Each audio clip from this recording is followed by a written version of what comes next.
So let's get to going. First, you need to go on search option. Here, search clean mgr, and in the recommendations, disk cleanup will come on.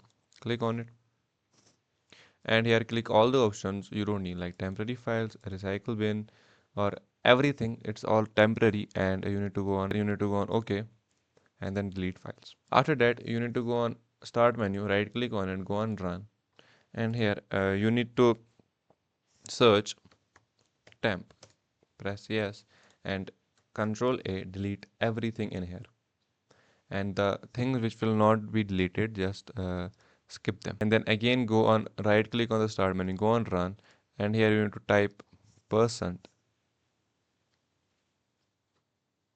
temp and percent again, press enter, and here control A, delete everything here. After that, go again on the start menu, right click on it, press run, and here you need to type prefetch and press enter. Here go continue, and here delete everything also. Then in the search option, you need to search for MRT. Click on it.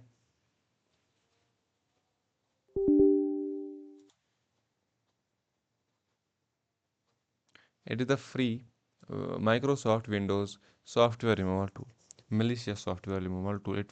It comes in built-in, and it's Microsoft's, so it will help you to remove everything in your PC which is malicious or which contains virus. I recommend go on full scan, press next, and then it will scan everything. And I hope this will fix your problem. And if it does, you can share this video and like and subscribe. Thanks. Have a nice day.